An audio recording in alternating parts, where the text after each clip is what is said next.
सोनिया के घर से आई बुरी खबर। रिमशा के घर गम के पहाड़ टूट पड़े। रिमशा मंजरे आम से हो गई गायब। आखिर सोनिया ये न्यूज बताते हुए इतनी हैरान परेशान क्यों थी, और नदीम भैया साहब अपनी वाइफ को छोड़ने कब गए और कब वापस आए? क्या वाकई ही दो दो फोतगियां हो गई, या दाल में कुछ काला है, या मामला गड़बड़ है? आज करेंगे इन बातों पे तबसरा। आज की वीडियो बहुत जबरदस्त होने जा रही है। वीडियो पसंद आए लाइक शेयर कमेंट लाजमी कीजिएगा। करते हैं वीडियो स्टार्ट। फ्रेंड्स, आप सब कैसे हैं? उम्मीद करती हूँ अल्लाह के फजल करम से आप खैर खैरियत से होंगे। शुक्रिया अल्हम्दुलिल्लाह, मैं भी ठीक ठाक हूँ। Thank you so much.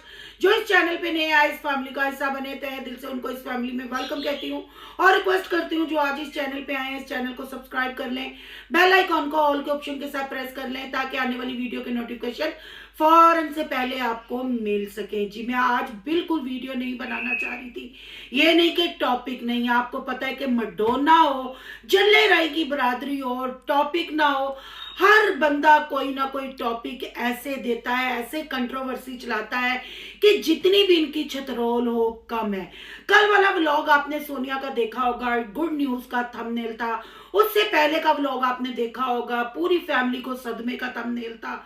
और आज का आपने थंबनेल देखा तो बैड न्यूज का थंबनेल था। सदमे और बैड न्यूज में क्या फर्क है? सदमा किस चीज का था वो मैंने आपको बिल्कुल अच्छे तरीके से एक्सप्लेन करके बता दिया कि आखिर सोनिया को सदमा किस चीज का था, सोनिया को बाबर ने मुंह क्यों नहीं लगाया। और कल जो गुड न्यूज थी वो वॉशिंग मशीन आ गई। शायद अब इस खानदान, इस जल्ले राय के ऐबों को वो मशीन उनके दागों को साफ कर सके और अच्छे से इनकी सफाई हो। काश ये मशीन इनके जहन भी साफ कर सके और ये अच्छी अच्छी व्लॉगिंग करे, पर ऐसा कभी नहीं होगा। कल आपने देखा कि मशीन की अनबॉक्सिंग करने के लिए रिमशा का इंतजार किया गया। रिमशा का पहले एक सीन लगाया गया कि वो समाविया को लेके अपनी अम्मा को मिलने गई है। हालांकि जब से रिमशा की शादी हुई है कोई महीनों या सालों नहीं हुए, जुम्मा जुम्मा 8 दिन हुए हैं, तो आए दिन नई दुल्हन अम्मा के घर पधारती है, जो कि सरासर गलत है। जब लड़की की शादी होती है लड़की को अपने घर को टाइम देना चाहिए। तो रिमशा के सामने नदीम की सारी लाइफ थी, नदीम के बच्चे सामने थे, हर चीज, हर बीमारी का भी यकीनन रिमशा को और रिमशा की फैमिली को बताया गया होगा। मैं ये नहीं कहती कि लड़की को अपने माँ बाप को भूल जाना चाहिए, लड़की को अपने माँ बाप से मिलना नहीं चाहिए। हर बेटी को अपनी माँ के साथ मिलना चाहिए, टाइम देना चाहिए, पर ऐसे नहीं कि सारा दिन खेतों में व्लॉगिंग करते गुजर जाए, फिर जो टाइम बचे वो नंद के साथ व्लॉगिंग करते गुजर जाए, और फिर जो टाइम बचे वो अपनी फैमिली को मिलने चला जाए। आखिर ये दोनों मियाँ बीवी एक दूसरे को कब समझेंगे? एक दूसरे को टाइम देंगे तो इनको एक दूसरे की समझ आएगी ना। किसका शोहर रिमशा से क्या चाहता है, रिमशा अपने शोहर से क्या चाहती है। मैं कहती हूँ जो टाइम बचता है तो सोनिया ही कैमरा लेके उनके कमरे में घुस जाती है और ड्रेसिंग टेबल के सामने खड़ी होके अपने टिकटॉक बनाती रहती है और अपने मुंह के जाफिये बनाती रहती है, और बाकी उनके ऊपर कैमरा फिट किए खड़ी रहती है। अब अगर कल वाली वीडियो की मैं बात करती हूँ, आना जाना तो लगा हुआ है जो कि सरासर गलत है। घर को टाइम देना चाहिए, पर कल भी वो अपनी माँ से मिलने गई। जब कल वो अपनी माँ से मिलके वापस आती है, मशीनें दिखाई जाती हैं, और किसी वीडियो में पहले भी और खासकर कल वाली वीडियो में जब वो होके आई है, कहीं जिक्र नहीं किया गया कि नाना अबू, शायद नानी मैं भूल गई हूँ, और फुप्पी फोत हो गई है। रात को नाना फोत हुआ है और दिन में फुफ्फो फोत हो गई है।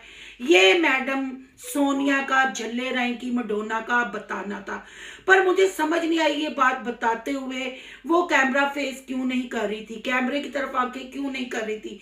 उसकी अम्मा का भी मुंह बना हुआ था, सोनिया का भी मुंह बना हुआ था, और शकूर प्रोडक्शन यानी शकूर साहब को तो खबर ही नहीं है कि उनके पीछे क्या हो गया, उनके घर में क्या मातम बिछ गया, सफाई मातम बिछ गई। क्या आया सोनिया का नाना फोत हुआ तब भी आपने देखा ये फैमिली कितनी गम में डूबी हुई थी, कोई वीडियो नहीं बनाई थी। अब भी इस फैमिली पे एक बार फिर गम के पहाड़ टूट पड़े। पर बहन भाइयों, यहाँ मैं ये कहना लाजमी समझूंगी और आपकी भी राय का इंतजार रहेगा कि आप इस मामले में क्या कहते हो।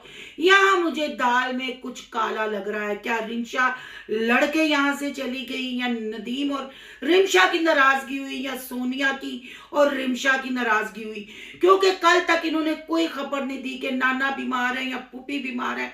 अचानक से रातों रात ऐसा क्या हुआ? जब मकलावे की बात होती है तो नदीम भैया सब जिद करके साथ चले जाते हैं, अपनी बीवी के साथ वहां एक रात या 2 रातें रहते हैं। वैसे अपनी बीवी को लेके जाते हैं। तो अभी नई नई शादी थी, जवाई राजा को अपने ससुराल में होना चाहिए था, अपनी बीवी के गम में बराबर का शरीक होना चाहिए था, पर जवाई राजा तो यहाँ मुंह नीचे फेंक के खंगा खंगा कर रहे थे और कैमरे से नजर चुरा रहे थे। आखिर मामला क्या है? आज सोनिया की चहचहा भी हमें वो नजर नहीं आई।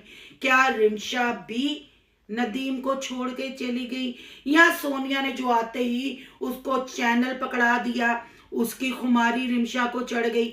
बातें तो काफी देर से निकल रही थी। रिमशा के माथे के तेवर भी बता रहे थे, रिमशा की नदीम के साथ बदतमीजी भी बता रही थी, और सोनिया ने हद से ज्यादा उसको फ्री किया हुआ था, वो भी बता रहा था। पर बहन भाइयों, दिल है ना, जो दिल नहीं मानता, क्योंकि जो सोनिया की फैमिली की बॉडी लैंग्वेज थी या जो उनके फेस एक्सप्रेशन थे, उससे मुझे लग रहा है कि मामला कुछ और है, फोतगी नहीं हुई।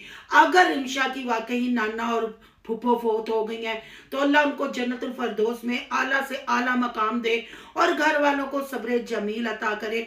पर यहाँ मामला कुछ और है। नदीम को अपनी फैमिली, अपनी बीवी के साथ होना चाहिए था। एक फोतगी नहीं, दो फोतगियां थी। फिर सोनिया ने ये भी कहा कि अब लोग ये ना पूछे, इसलिए मैंने ये बताया है।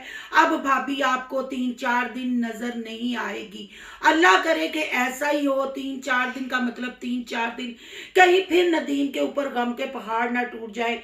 एक दफा फिर रिमशा नदीम के लिए साबरा साबित ना हो। हम तो दुआ गो हैं कि अल्लाह नदीम का घर हंसता बसता रहे, और वो जो रिमशा नामी औरत इनके घर में आई है वो व्लॉगर कम नदीम की बीवी और बच्चों की मां ज्यादा बन के रहे।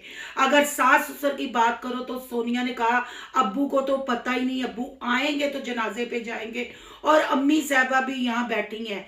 क्या रिमशा की फैमिली इनकी फैमिली नहीं है? स्पेशल बड़ी मुसीबत से सोनिया ने नदीम को फोन करके वापस बुला लिया कि तुम्हें खांसी लगी है, तुम वापस आ जाओ, बाद में जनाजे पे चली जाना। ये लॉजिक और ये झूठ भी कुछ समझ में नहीं आया, ये बात भी हजम नहीं हो रही। अब बहन भाइयों, देखना ये है कि क्या सोनिया की इन हरकत ने एक दफा फिर नदीम का घर खराब कर दिया, या वाकई ही कोई रिमशा के घर ऐसा कहर टूटा। अब काफी सारे सवाल खड़े हो गए हैं। जैसे सोनिया ने कहा नदीम को फोन करके बुलाया, बुलाने की क्या जरूरत थी? रिमशा के घर 2 फोतगियां हो गई। शोहर को अपनी बीवी के साथ होना चाहिए था, इवन तुम्हारी माँ बाप को भी उधर होना चाहिए था। तुम भी भाग भाग के दावतें खाने जा रही थी, तुम्हें भी उधर होना चाहिए था। पर अफसोस तुम तो व्लॉगिंग बनाने में बिजी हो। अब बहन भाइयों, इंतजार है 3-4 दिन के बाद, देखते हो ऊंट किस करवट बैठता है। मेरी तो ये राय है कि दाल में कुछ काला है, रिमशा के साथ कुछ और हुआ है, ये सारा ड्रामा किया जा रहा है। आपकी क्या राय है? कमेंट बॉक्स में कीमती राय का इजहार जरूर कीजिएगा। आज का रिएक्शन अच्छा लगा तो लाइक कीजिएगा, बहुत ज्यादा अच्छा लगा तो सोनू की दुनिया को कीजिएगा। सोनू की दुनिया को सब्सक्राइब करने जा रहे हैं तो सोनू के व्लॉग, अयान के व्लॉग को सब्सक्राइब करना मत भूलिएगा। यहाँ के इंस्टा आईडी नजर आ रही होगी, उसको भी करना है फॉलो शालो, और कमेंट में अपनी राय बतानी है कि मेरा शक ठीक है या मामला बिल्कुल ठीक है, गड़बड़ ठीक कर लो।